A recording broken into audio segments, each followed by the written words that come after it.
መንገድ ጠፍቶቦት ተጨንቀው ወይም ስለነገው ህይወቶ ፍርሃት ውጦት ያውቃል?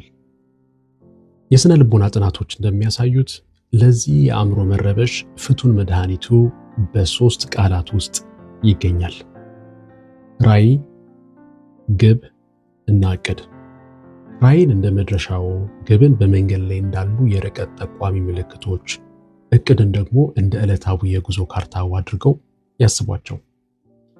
በክሊኒካል ሳይኮሎጂ ወይም የስነ ልቦና ሕክምና ጥናት መሰረት የወደፊት ህይወትን በዚህ መልክ ማዋቀር የአእምሮ ጤናን በሶስት ዋና ዋና መንገዶች በእጅጉ ያሻሽላል።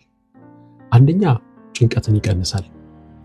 የሎክ ወይም ደግሞ ታዋቂው የግብ አጠቃቀም ንድፈ ሐሳብ እንደሚያረጋግጠው የተብራራ ግብ መኖር ለአእምሯችን የቁጥጥርና የባለቤትነት ስሜት ይሰጠዋል። ይህም የጭንቀት ሆርሞኖችን በመቀነስ ስሜትን ያረጋጋል። ሁለተኛ፣ ድብርትን ይዋጋል። በስነ ልቦና ሕክምና ውስጥ የባህሪ ማንቃት ወይም ደግሞ behavioral activation ብለን የምንለው ይህ ንድፈ ሐሳብ እንደሚያሳየው ትንሽ ዕለታዊ እቅዶችን መተግበር በአእምሯችን ዶፓሚን የተሰኘው ሆርሞን በማመንጨት የድብርትን ከባድ ጫናና መቆዘም ይሰብረዋል። ሶስተኛ፣ የመቋቋም አቅምን ይገነባል።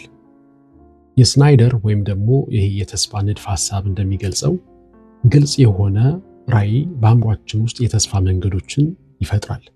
ይህም ከስነ ልቦናዊ ጉዳትና ከውድቀት በፍጥነት ለማገገም ለአእምሯችን የማሰብ አቅም ይሰጠዋል። በህይወት ውስጥ ዝም ብለው በነፋስ አይነዱ።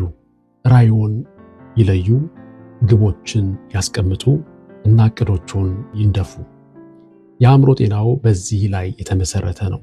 ዛሬ አንድ ሰው የህይወት አቅጣጫን እንዲያገኝ ይህንን ቪዲዮ ሼር በማድረግ ያጋሩ። እንዲሁም ተጨማሪ በጥናት የተደገፉ የህይወት ክህሎቶችን፣ የአእምሮ ጤና ትምህርቶችን ለማግኘት ፎሎው ያድርጉ።